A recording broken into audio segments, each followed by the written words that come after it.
This episode of Around the Layout is brought to you by Spring Creek Model Trains. Family owned for nearly 25 years, Spring Creek is your destination for model trains. Check out springcreekmodeltrains.com for a wide variety of offerings from today's top manufacturers and exclusive products found nowhere else. Whether in Deschler, Nebraska, or at a train show near you, stop in and say wow. To see where they'll be next, visit their website at springcreekmodeltrains.com. New from Home Shops, USRA rebuilt steel boxcars by Atlas Model Railroad Company. Available in both HO and N scale, these beautiful cars feature 7 freelance railroads you've come to know and love, including the Cat Mountain Santa Fe, Delta Lines, Ohio Southern, St. Louis County Railway, Virginia Midland, Miami Valley Railroad, and the Virginian in Ohio.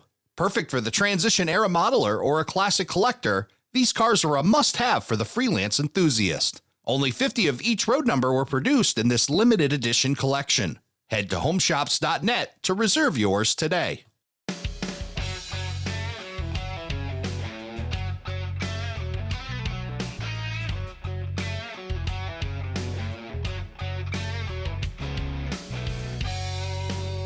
Hello, everybody, and welcome to Around the Layout, where model railroaders come to tell their story. My name is Ray Arnott. So glad you could join us. On today's show, we're going to be talking about the theatrical approach to model railroading. And joining me to do that, Scott Thornton. Scott, welcome to the show. Hi, Ray. Good to be here. Glad to see you again, Scott. Saw each other at the St. Louis RPM. You came on, with Lonnie. We talked about the St. Louis RPM. And boy, I had an absolute blast at St. Louis, and I'm sure you did too. Oh, I had a wonderful time. You know, the St. Louis RPM is my all-time favorite RPM, although I have other favorites. But I never miss the St. Louis trip for sure. I just absolutely love everything about that RPM and had a really good time this time around too. And some of my friends from what we affectionately call the Iowa Interstate Mafia made the trip down from the Iowa City area, and we had a good time. And yeah, good time all around. Yeah, and you were over with the Iowa Scaled Engineering folks. And a lot of really cool stuff coming out of them, which was really neat to see and great to talk to them as well. Oh, absolutely. I mean, Michael and Nathan, the owners of Iowa Scale, they were coming out with all kinds of new products, and they had 4 that they were announcing at the show. And so they were generating some excitement. And there were a lot of other new vendors there that I had an opportunity to go check out their wares, and it was really fun. A lot of 3D printed vendors, and you know, that's always interesting because, as we all know, 3D printing is just exploding in the quantity and the quality. And gosh, who knows what we're going to see? Well, as vast as the world is and the many things that are in it, now we have the capability for it within 3D printing. If you can drum it up, like, for example, I talked to one 3D printer and they were saying, hey, is there something that we're missing? Something that's like, well, sheds. I need a shed. And they printed me a shed. It was like, you know, just dream it up, think it up, and they can print it. And it's definitely filling a void in our hobby to a point where you can pretty much get anything you want now. That's right. And I'm even dabbling in a little CAD design myself. And I don't consider myself the smartest bulb out there. So trying to learn a CAD program is kind of a steep learning curve for me. But the listeners might be interested. Some of them might know about a new app that's come on the market in the last couple of years called Plasticity. And it's a CAD program, but it's geared more toward designers and artists versus engineers. And so it's more intuitive. Some of the CAD programs can be quite layered and quite technical, but Plasticity is a little bit easier. And plus, it's got a huge YouTube tutorial following. So if anybody's ever interested in that, I know there's a rabbit trail here, but that might be an app they might want to check out. Yeah, for sure. That's it's wild just how that is all increasing and gaining popularity. And as prices start to come down a little bit on that technology and it becomes a little bit more common, boy, I think we're just going to see a lot more of that pop up in our hobby. Oh, you're dead on right. And that particular app is very reasonable cost-wise and very deep, very layered. I mean, layered in terms of lots of features. But again, it's more the interface is more intuitive for the right brainers like myself to try and understand. So I'm in the process, albeit slowly, trying to put together an Alco HH660 shell. And eventually I hope to print it out in O scale. So wish me luck. Yeah, going big with the O scale stuff, but yeah, that's pretty cool. And it's just, again, amazing the stuff that we saw, 3D printing, and again, going back to, the technology stuff that we saw there, and, whether it be, the technology that, the folks at Iowa Scaled are working with, or, the ability to print 3D print signage. We saw folks that were doing some, miniature signs in such tight detail. It's just really getting tighter and tighter, and that much more amazing. Oh, those signs were incredible. And I am absolutely buying some of those because I'm going to need quite a few for my layout. I'm trying to remember. Do you remember the name of that vendor? It's Yeah, it escaping me now. was scalesigns.com. You think I'd remember a name like that? You know what was really amazing about the St. Louis RPM I really enjoyed was the camaraderie.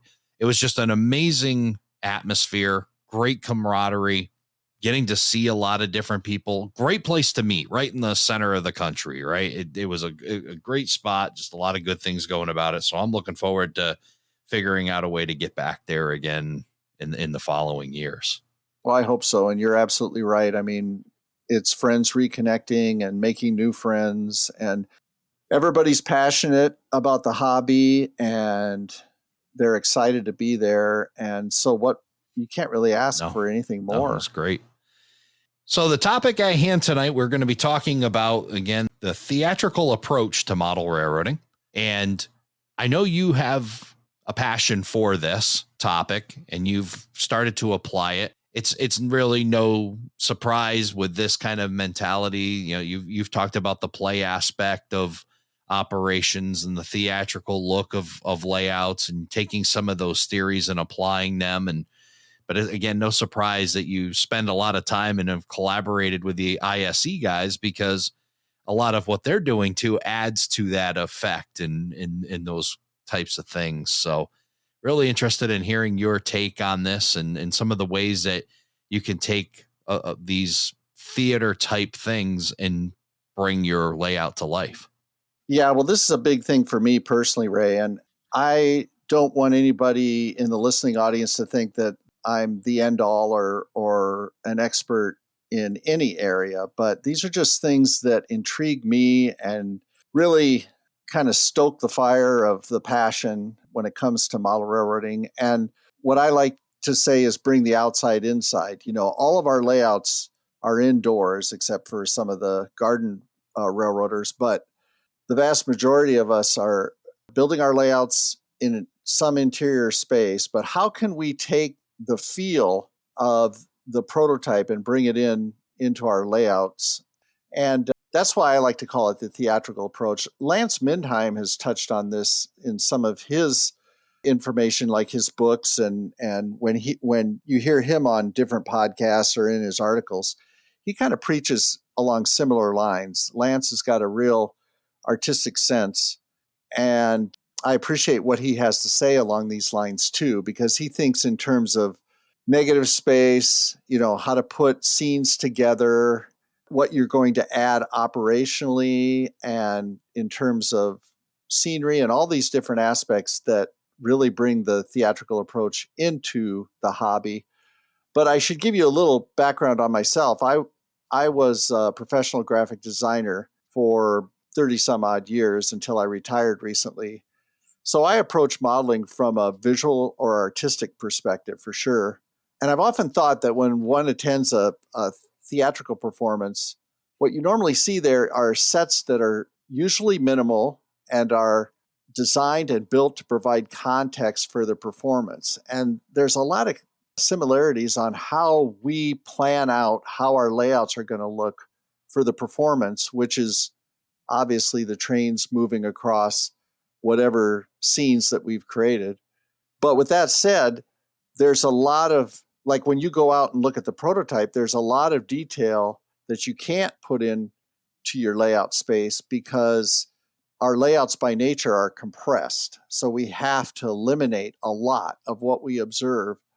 So how to create a layout where we can put as much detail or lack of detail, and how we craft the visual approach so that we make an impression on the viewers and the friends who come over to operate, make an impression on them that, hey, you're really at this location, you're really in this space. I really feel like this is real, or as real as it can get for a miniature world. And that's kind of what I'm after. So I hope that makes some sense. Yeah, it surely makes sense. And again, it's taking what you said, using that theater approach. And maybe we should, think about going to an actual play or going to the theater and think about the scenery they use, because just as much it'd be impossible for us to be able to put all of those things, all the elements that we see out in real life, nor can they do it on a stage. And it's the same way. So they pick the important things that get you to whatever the scene is, whether it be a cafe or whether it be a balcony or wherever the scene of this play is going to be. They don't put every single piece of it. They bring it to give you the impression and just sell you that that's where they are on that stage. Right, exactly. They create a space and they include unique visual, mechanical, or auditory effects to help the audience feel that they're transported into another environment. So that's what I'm trying to do with my small branch line layout, is I want to incorporate different aspects borrowed from the theater experience that will make my layout operators feel like they're operating the real thing. And that can be from like I said, the mechanical would be the control aspect. Auditory would be the sounds that you experience. And then with the scenery or the lighting, that would be the visual aspect, or how things are laid out within the layout space. So all of that in combination. And some people will say, well, that's obvious. Well, yeah, it is obvious, but then it isn't obvious because, again, if you listen to Lance, like I mentioned, he goes into a lot of different detail specifics about how we can put our layouts together so that they look even more realistic. Like you and I earlier, Ray, we were talking about how some layouts, when you go into them, every square inch is filled with buildings or specific scenery. There's no negative space. There's no breathable space. So just being cognizant of all these different things that can help us create a theater type approach. And I would dare say call it an impressionistic approach, because we're trying to make an impression, really, that again transports our operators in a greater way into the environment and into the realism of operating the trains, or the simulated realism. I'm not really an expert in human behavior and psychology. I probably qualify more as a patient than I do anybody that could treat anybody, right? But yeah, me too. Yeah. But I think to understand a little bit of this and start to take that in, you have to understand kind of how the human mind works a bit. And I can tell you, just observing people in certain environments, and let's talk about Amherst. And this past Amherst, I was stationed by the door, and you watch people and they initially walk in, you can see the overload, right? Their mind completely overloads and they kind of freeze, and they're like, because for some reason, whatever, somebody else more qualified, Joe Mame or, Dan Dosa, or I'm thinking of some other ones that, understand human behavior better, but I understand it enough that you can be overwhelmed very quickly by a lot of things going on and not knowing where to focus. And Right. you talk about some of those layouts, they're amazing. And I think they've done a lot of great things modeling wise, but as far as how the mind can process it, it could be one of those cases where less is more, because your brain doesn't know, your eyes don't know where to look. They don't know what to process. Well, I'm glad you brought that up, because this is a good transition to something else I wanted to tie in to the whole theatrical theme. is when I first started building my layout, I really wanted to have all my scenes be museum quality. And so I started with my signature scene on the layout, which was a river crossing with a couple steel truss bridges. And I put a lot of time, a lot of effort, and frankly, redid the scene over and over, probably about 4 times, until I got it to the level that I thought was that museum quality. And I think I came pretty close to achieving that. But the effort was so great. And over time, what I've come to see was even though I appreciate high levels of craftsmanship with details and techniques that help produce that museum quality, when I would go and view other modeling, I would focus on certain details initially, but after that, I never paid attention to it. It was all about the impression that the modeling gave me, or it could be a specific model or it could be a scene.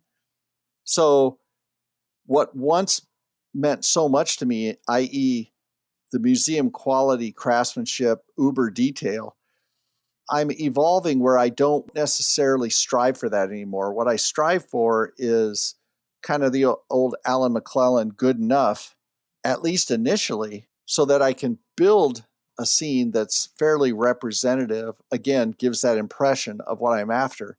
And then over time, I could come back to that scene later after I've got more of the layout done and add more detail to it just for my own satisfaction. But I've really come to see that even if you put every amount of detail that you could in a scene, your viewers can only take in so much. And they may take it in initially, but after that initial impression, they're going to look at it impressionistically from then on. So that's what I'm trying to do now, is just think in terms of I want to make a good overall impression on the scenes that I'm building and not try and take them to an uber level of detail and craftsmanship.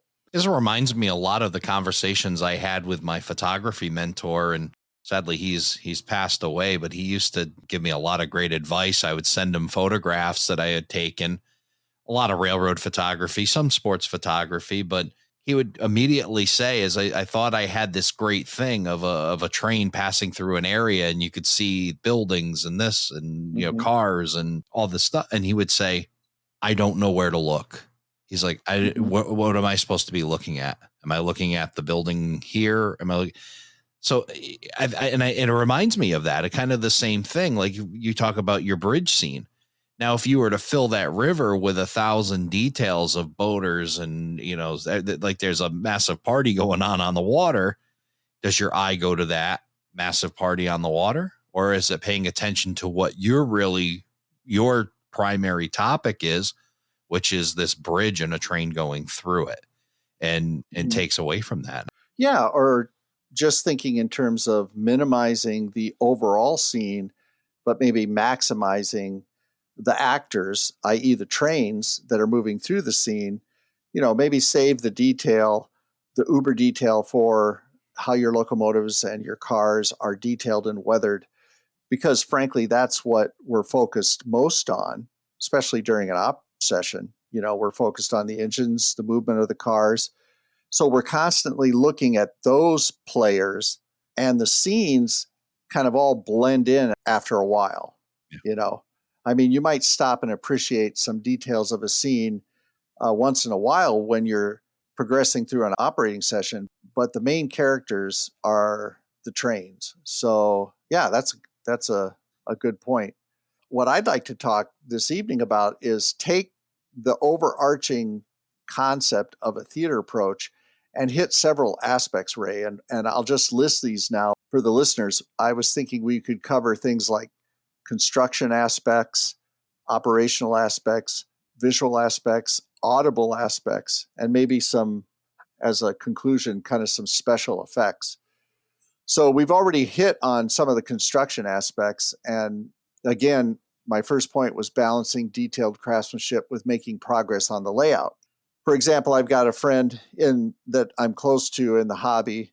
I won't name him so I don't incriminate him, but like he is trying to make progress on his layout, but he gets stopped because he gets fearful that he can't get enough detail into a scene right away.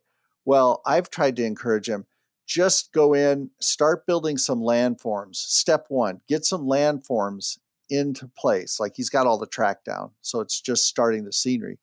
Get those landforms down, maybe put some brown paint on the landforms, and you're gonna motivate yourself so much more to have those landforms in place, because you're starting to build that impression of how the terrain looks that the trains will pass through. So don't think in terms of the craftsmanship at that stage. Just get the landforms in place, maybe for the whole layout, and then move on and do that layered approach versus trying to do one scene like I did on my river scene to the point where it's way too much work, way too detailed, when you could come back later and do it. There's plenty of time to do that.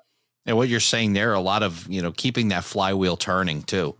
Don't sit in an analysis paralysis state where you're not making any progress or doing anything because you're sitting there thinking about this one.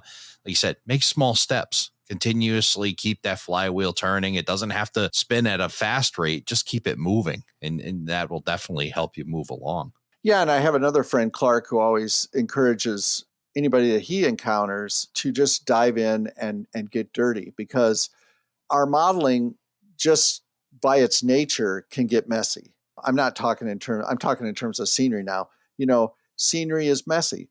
So some of us who are more perfectionistic, we tend to hesitate. Hey, I want to craft this scene and I want it to be beautiful from the beginning. Well, guess what? It's not going to be beautiful. It's going to be messy. Yeah. So you have to dive in, get your hands dirty.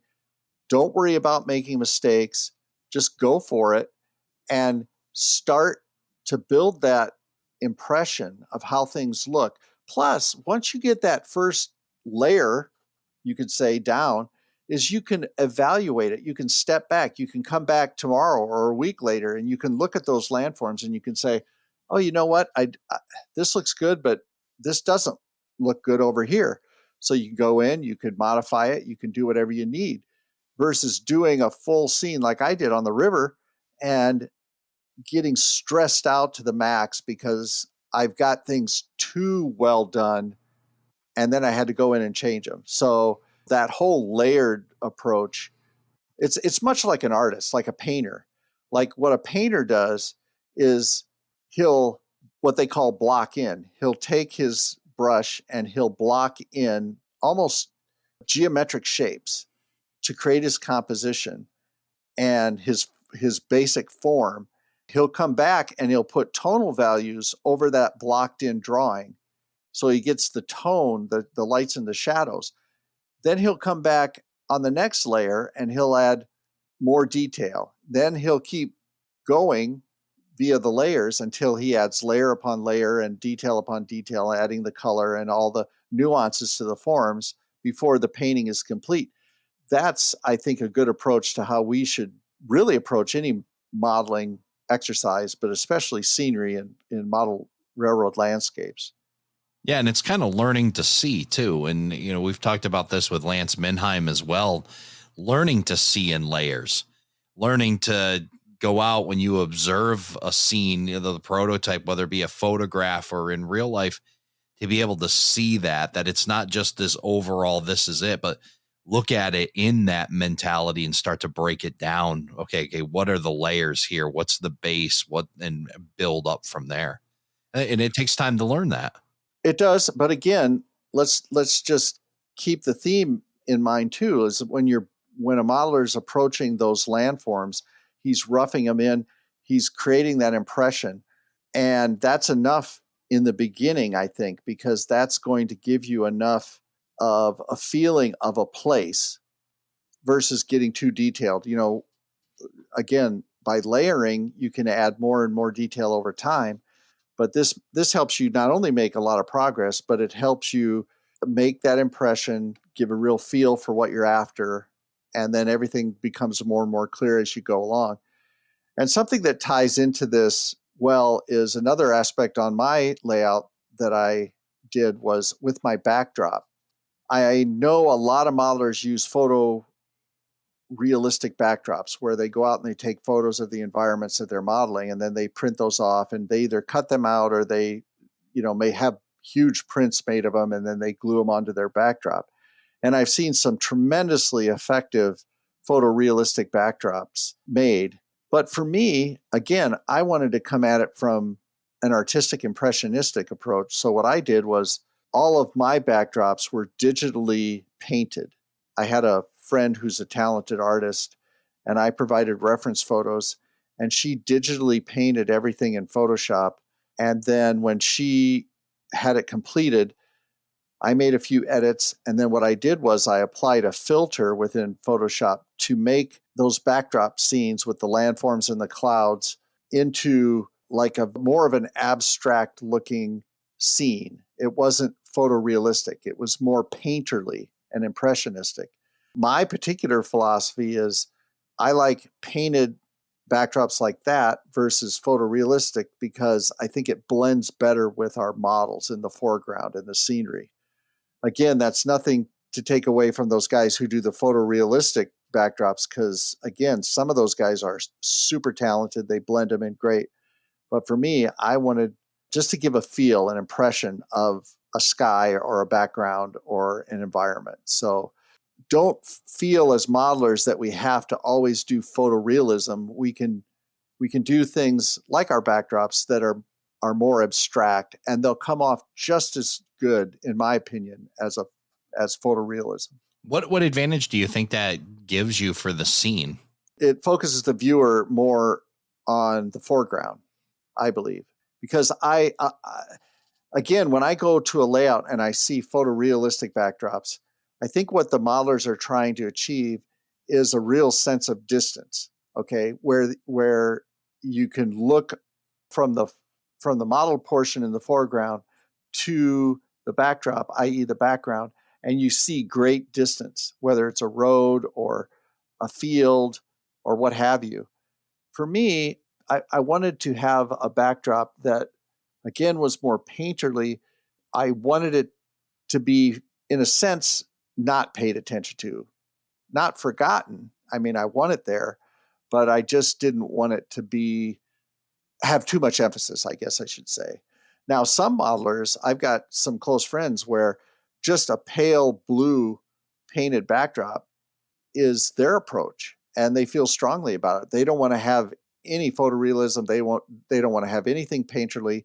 They just want to have a pale blue backdrop because for them, they really want to emphasize the foreground, and they don't want to create any sense of depth or distance. Now, I didn't want to go that far, but I did want that painterly look. And I took that cue, Ray, from when I was doing my work over the decades in my profession. And I was fortunate enough to work on some different museum displays with other talented artists. And inevitably, a lot of the backgrounds were, well, I should say exclusively, they were almost all painted. And that intrigued me, because why did a lot of these museum designers go with painterly backdrops?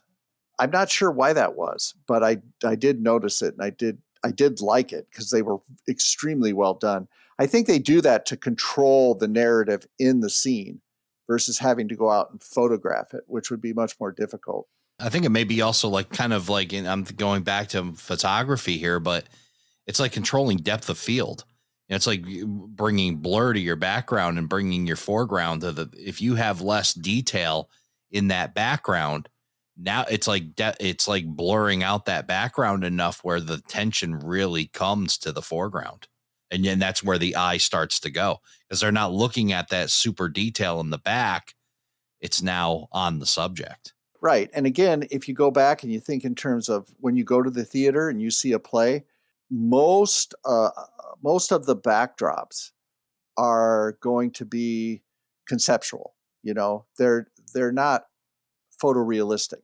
So again, nothing against photorealism, but I liked that approach. So that's what I feel has some validity too. And it's worth pointing out. Of course, modelers can do whatever suits their fancy, but it's interesting to talk about for sure. Yeah, again, I think that's trying to figure out where the human eye goes to and what they're paying attention, what you want to draw attention to. And I love that theater tie-in. Very basic sets. They don't go into incredible detail. Mhm. And then you watch like even television, if they do have that, they set their shots in a way where that background is non-distracting. Right. Right. That the subject is what the eye is going to, and not necessarily the things in the background. So if you have things in the background, then the mind doesn't even pay attention to the dialogue. and I think there's something to be thought about to take that to a layout. If they're constantly looking at a very highly detailed backdrop, they may miss the train going by because their eyes and everything else are back looking at trying to find little things that that they're distracted by. That's exactly right. I mean, you just nailed it. I mean, just for me, the backdrop should be supplemental to the actors, which are the trains. And like I said, as time goes on, I'm evolving into a modeler who's even thinking about, blending in, using scenery to be more of a blend in versus a lot of detail. Because again, I'd rather have the detail on the moving actors versus the detail everywhere in the scenery or the backdrop.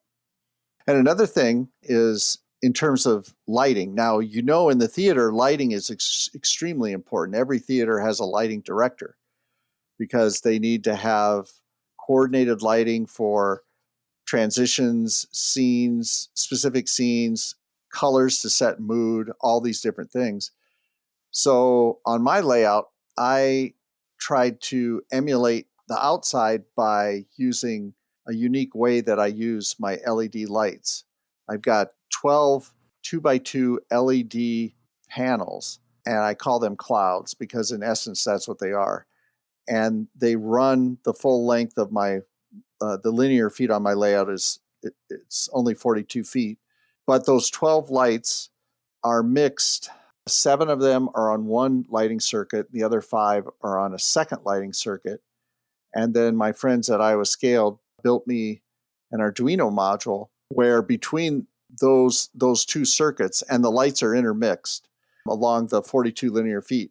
Between those two circuits, the Arduino varies the dimming intensity, both in terms of randomly, in terms of the intensity and the length of how they come up and down.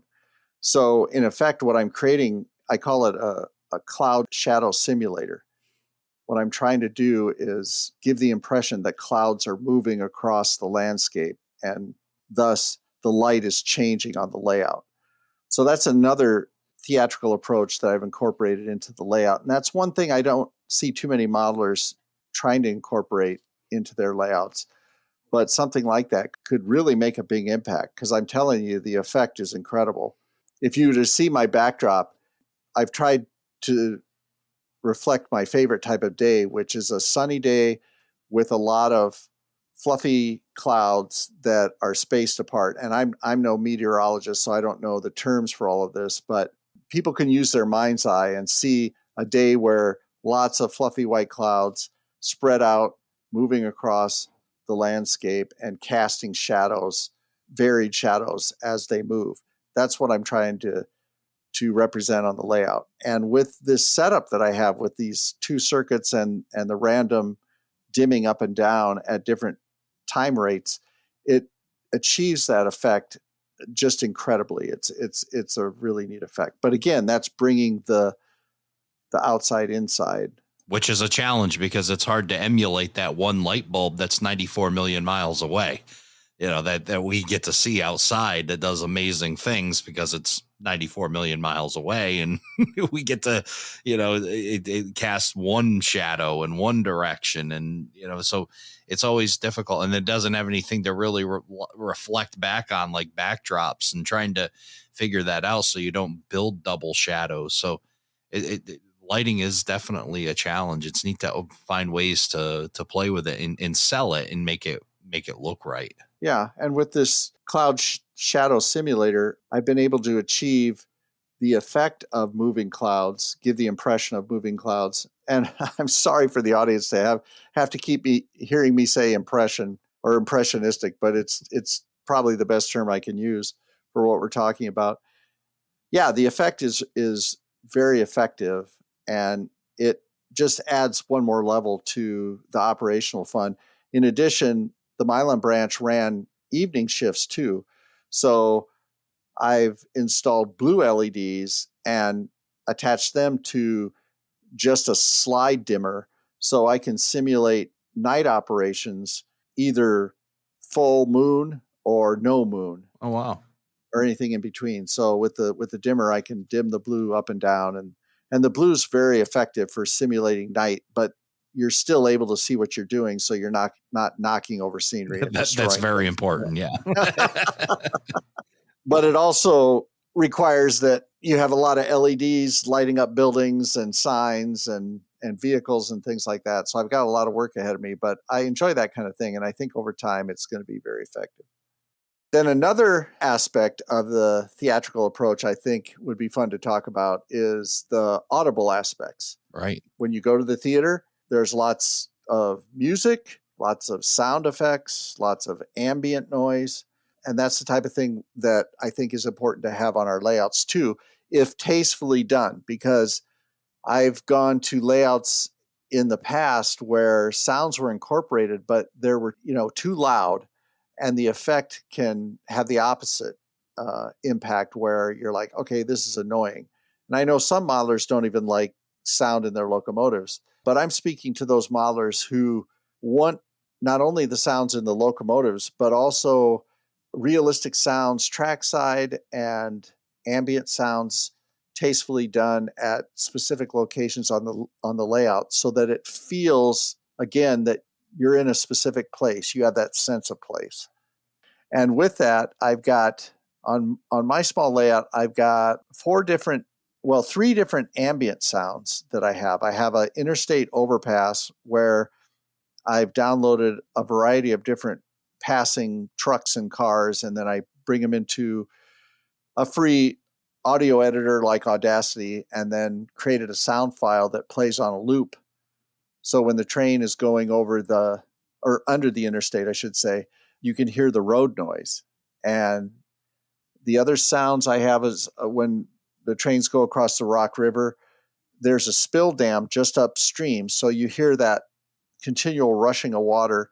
And then I incorporated bird sounds in there. So that gives you almost a Zen effect as you go across the Rock River. And then my final ambient sound is in a future location where there's going to be a scrap metal dealer. So I'll have some industrial sounds there, like the cranes working and things like that. Now, ambient sound to me has to be done very tastefully. It has to be low level so that when you're by it, you hear it. But when you're moving across the layout in other locations, you don't hear it, because I don't want it to be overdone and annoying. I've tested it out. It works pretty good.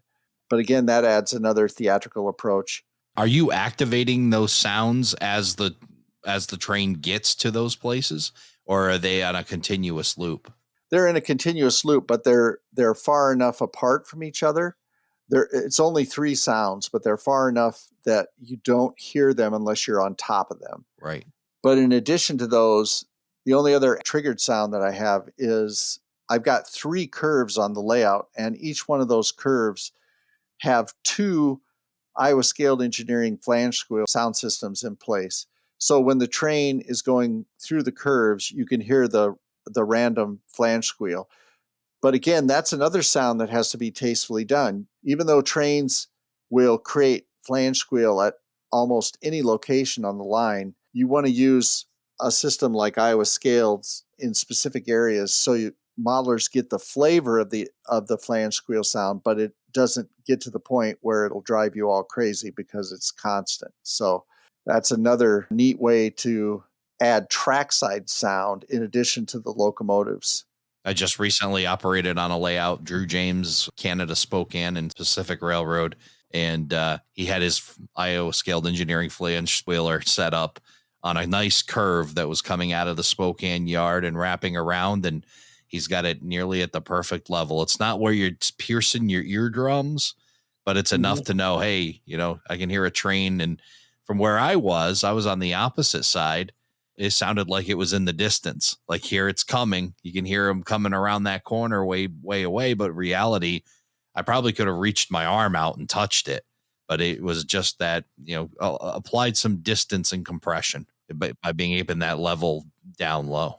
That is so neat. And boy, you've got great transitions here, Ray, because the next thing I was going to mention was one more audio effect that I'll be incorporating, and a lot of small layout owners can incorporate this effect into their layouts, and it's the low rumble of the locomotives. As we all know, sound in our locomotives has improved over the years, especially since scale sound systems have come out with their excellent speakers, right? That give us some aspect of low frequency. But just in recent times, I went to my friend James McNabb's layout and operated on his small switching layout. And we were operating with a locomotive that had one of Scale Sound Systems speakers in it. So we were already enjoying really neat locomotive sound. But then at one point, about halfway through the op session, James said, "Hey, check this out." And he turned on a small subwoofer that he had another decoder tied in to the main locomotive that we were operating with. And my goodness, initially I could hear the subwoofer, but literally after less than a minute, you can't identify where the subwoofer is sounding any longer. And you think your mind transitions to where you think it's coming directly from the locomotive on the layout, but it's only the low frequencies. And I said I have to have that on my layout. So that's one thing I'll be incorporating. And that's one more audio aspect that at least small layout owners can incorporate into their operations, again, to get a much more realistic trackside experience. I did talk to JT Burke, the owner of Scale Sound Systems, about that effect. And he said that the low frequencies aren't meant to necessarily be heard like you would think it would be, but they're more meant to be felt. And that was very intriguing because, like, when you're trackside, you definitely hear that bass reverberation, but it's more of a feel than an ear thing. And I can attest, when we were operating on James's layout, and this is not something that was turned way up. This was very subtle, but boy, I tell you, once your brain makes that transition to hearing the low frequencies in combination with the mid and high frequencies coming from the locomotive, it's just paradigm shifting in terms of your trackside feel, I should say. Yeah, it's hitting all the elements, right? The sound, the feel, the only thing we're missing is smell, right? And then, everything else is, we start to get that, the visuals, we get all of that, and put a proto throttle in your hand, and then you get the feel, right? So you got your hand on the throttle, and yes. So it's about bringing the person, that either yourself or your visitor, to that time and place, in that era, in that spot, and make it feel like you're right there. And that sells the whole thing. It is. And that's kind of a good summation. And you mentioned the proto throttle. The proto throttle is another thing that, again, to me, it's like a prop in a play. It's something you use to enhance your experience of the play. And the proto throttle certainly does that, because it virtually all of the users will tell you it puts you in the cab. It gives you an in the cab experience, and it just has that effect. And one last thing I'll mention is another aspect is the play value. Once we get into ops, let's say you've got all these effects going on. We've got, for my layout, we've got this impressionistic feel. We've got the actors, the trains moving through with the lighting and the sounds, and we're getting a real sense of place. And then we're adding things like the proto throttle. And in addition to that, I incorporate a real riding conductor into my ops. And what that is it's just a little HO figure that has a little piece of tin in an L shape glued to the bottom of one of his feet.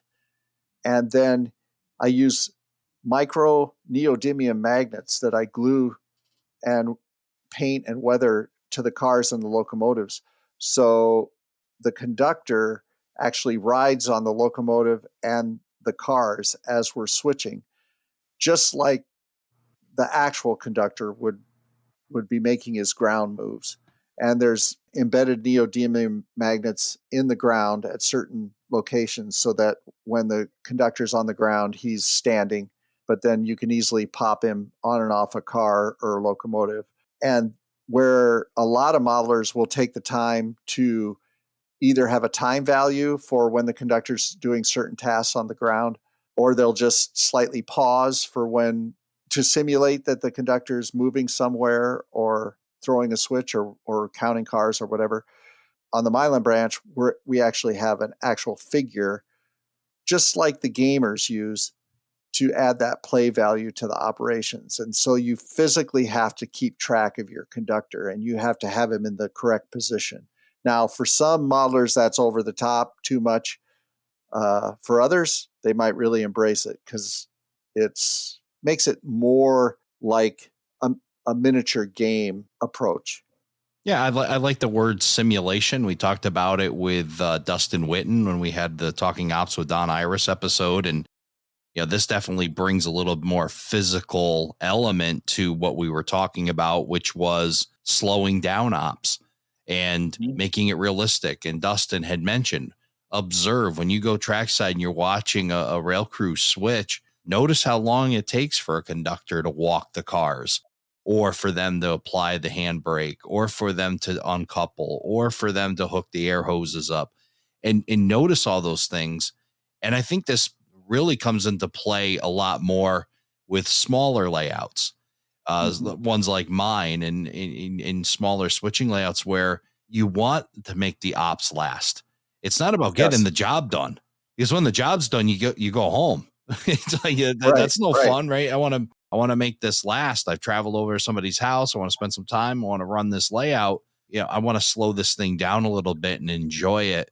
And those are ways to do it. And you got a great way to do it there to add that physical element of having something that you can see and do to eat up that time, just to add to that whole simulation effect and make it a little more realistic. Exactly. I mean, let's be honest, conductors have a lot of work to do, either on the cars or on the ground.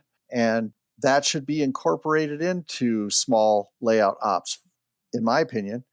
And this is one way of doing it. And for me, it just adds a real fun aspect to the ops. And I'm hopeful that the guys at Iowa Scaled will be coming out in the next year or so with their sound conductor. That's going to be another little device that will make ops for the conductor more engaging. It'll be a little sound generator. So you can have the specific sounds like cranking the brakes, the brake wheel on cars to set them, and a variety of other sounds, multiple coupler crash and releases, so that the sound's generated from the location where you're working rather than from the locomotive. So things like that will add even more layered to it. One other thing that I'm going to eventually incorporate into the ops is what I call situation cards. And other modelers have talked about that in the past, but things that, again, it's play value, things like playing cards, where if you flip one over, it's a situation that the crew has to deal with. And those could be a bad car set out, wrong routed car, maybe a car derailed and they have to pull it back up on the rails, or a high railer comes through. Just a variety of things that could happen during the op session, but it kind of throws a wrench in there for the operators to make it more fun. Well, one I've done on my layout, I had a job that's a switching job, but there was a couple different ways to go about it, and I wanted to shake it up a little bit. So I added a card 1 through 6 with all the options for that job, and there's a dice or a die, I guess, sitting there, and that operator will actually go over and roll the die, and whatever they get on the die is the job that they'll do that night. Yeah, that's cool. trying to just shake it up a little bit, make a little bit different, different approach to it, and make it a little bit more random. And I think that's what you're doing with the situation cards too. You're building that randomness to the whole operation. That's it. And just making it more fun, more like you're playing a game. But again, the focus is on the trains and the switching, and it's going to be a lot of fun. Absolutely. We got a question of the month to get to here, which ties into all of this that we've been talking about. And the question of the month was, what part of your layout tells the most about its time and place? And you and I came up with this question when we were talking about this topic, because this is really about taking the person to that era, that geographic location, and getting the actual feel of being where you're modeling. And we'll take a listen to some of these answers here and see what folks had to say. Sounds great. Our first answer comes to us from Joey. Hey, Ray, my name is Joey from Springdale, Arkansas. The Penn Reading Industrial Division is a fictional operation that bridges the East Coast with the Anthracite Railroads in Pennsylvania. The fictional town of Emma represents a post-World War II railroad industrial town that rests against a tree backdrop, giving you the feel of being deep in the Appalachian Mountains. The layout shows railroad operations during the steam diesel transition era. Yeah, so great answer from Joey, talking about, the Appalachian Mountains and getting that feel of being within that area, the tree line, the providing that feel of being in the mountains. Very cool. Our next answer comes from Michael. Hey, my name is Michael Spohr. I'm from Houston, Texas. I would say one part that tells the most about the time and place of my layout isn't even the layout itself. It is the full environment of the layout room. During operating sessions, I play period music for the years I model, and I have a period outfit that I wear. I wear a reproduction 1959 Chicago White Sox hat I wear for operating sessions, and I have an Eastern Airlines T-shirt with the logos that they wore in 59 to fly to Chicago. And for 1990s op sessions, I have a bunch of mid-90s T-shirts from concerts that I have, and also hats from the 1990s that are appropriate for the sports teams of that time. Well, talk about theater, Scott. He's putting on the full theater there. He's got music. He's got costumes. Mike's going completely into it. That's what I'm talking about. That is really cool. I really appreciate what he was saying there, because if you can add to your enjoyment by clothes or music, hey, more power to you. I have a friend, Trevor, who operates on British style modular layouts, and he likes to dress the part as a period conductor, and it's a lot of fun. Absolutely. All right, let's hear from Ralph Heiss.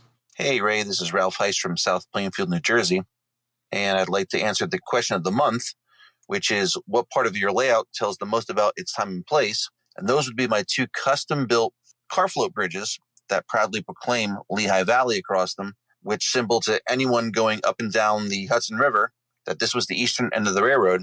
And while they've been gone since about the time Conrail took over the Lehigh Valley Railroad, just like the Long Island Railroad float bridges that still do exist in Long Island City, Queens, that said Long Island, they're a very symbolic part of New York Harbor railroading, and it's the centerpiece of my layout.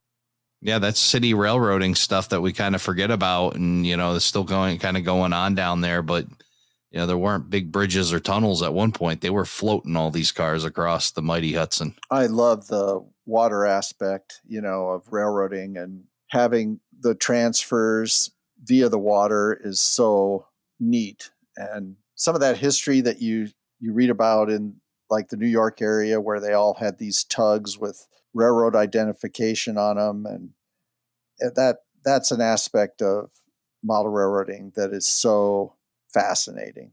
Well, staying on that same theme, let's listen to Steve McEwen. Hi, Ray. It's Steve McEwen over in the UK. And as you know, I'm trying to recreate a slice of Brooklyn with my layouts. And one of the things that I found that really sets the scene and defines the era are the figures and the vehicles that are placed on the layout.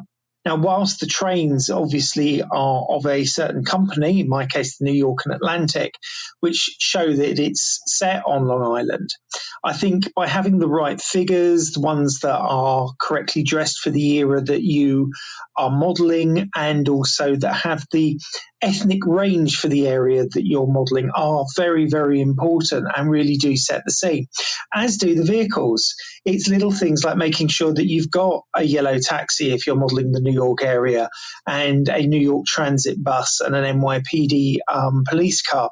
These are all things that when people look at them, and in combination with the railways and the buildings, they can say, oh yeah, that's that part of that city. And I hope that I've managed to recreate that.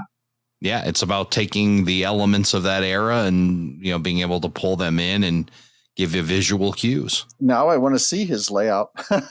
Yeah, for sure. That sounds great. I need to see pictures. Yeah, for sure. All right, let's hear from Ben. G'day, Ray. My name is Ben. I'm from Newcastle in Australia. The place on my layout that sets the scene is the level crossing. My layout is a shunting layout, about 2.5 metres long, so just over 8 feet, and the level crossing is the first scene off the fiddle yard. When the trains come into this part of the layout, they have to stop, and the crew has to hop out and get into a relay hut to activate the bells and lights for the crossing. Relay huts have been replaced in the modern era across a lot of the network in Sydney, Australia, which is where the layout is set by more modern technology. The level crossing itself, having no gates and just lights and bells. In the modern era, they would have a gate as well, even for a little industrial line like this. And the cars that are waiting, cars are a great way of showing an era. For me, it's 1979, as I said, in Sydney. And the other side of the crossing, once the train gets through, there is a lower quadrant semaphore signal, which is prototypical to this part of the world and also to this particular system in Australia. And the whole lot combined go together to make up the whole scene, and it sets the era nicely. Love listening to the show. Thanks very much. Well, with all the technology advances, especially with grade crossings, and I love grade crossings, especially, activated grade crossings. But with all that technology, there's some eras where that technology didn't exist. And Ben's talking about one of them being 1979. I love it. I love the fact that the train has to stop and they have to hop out and do their due diligence. And, that sort of thing is, and even with a really small footprint. I also enjoy that aspect of model building as well. And I hope to do something similar to what he's doing, but in O scale. So yeah, there's so many wonderful aspects of this hobby, so many interesting things. It's just so amazing. Last but not least, let's hear what Dennis has to say. Hey y'all, my name is Dennis Galucci, or N-Scale Train Boy. I'm from Wappingers Falls, New York. And the part of the BNCCS industrial switching layout that sets its time and place the most is either the rolling stock, being New York Central, Pennsylvania Railroad, New Haven Railroad, all patched out to Conrail or Penn Central, as well as being really heavily weathered, really sets it right in the Northeast in the 1970s and 80s. And the greenery really adds to that, being a lot of birch trees, pine trees, and other deciduous oak trees and things like that, as well as the bushes, really help to set it in the summer of 75 to 85 right in New York. Yeah, again, grabbing all those elements and building scenery that matches your era and rolling stock telling a story as well. Very cool. It reminds me of a video I just watched on YouTube recently showing an old Rock Island branch line in Iowa, and it was shot on Super 8 film and followed a train through a lot of little villages, but you could not see any ties because at that time of the rock, they didn't have the resources to do, to keep the line free of weeds and grass. And I thought, wouldn't it be neat to model one of these branch lines, because all you would see is rail. You wouldn't see any ties. Yeah. So again, so much in this hobby to enjoy and model for sure. I want to thank everybody who submitted their answer to the question of the month by going to aroundthelayout.com/question. We'll have another question up there for next month here pretty soon, so stay tuned for that. Scott, want to thank you for coming by and sharing your outlook on the theatrical approach to model railroading. I'm sure everybody is going to get a little bit of something out of this podcast today. Well, thank you, Ray. I enjoyed it very much. Thank you for joining us for this episode of Around the Layout. Learn more about today's episode, check out past shows, and much more on our website, aroundthelayout.com. Show your support by becoming an operating crew member at aroundthelayout.com/crew. Follow us on social media, aroundthelayout.com/social. And send us your feedback, aroundthelayout@gmail.com. Thanks for hanging out with us around the layout.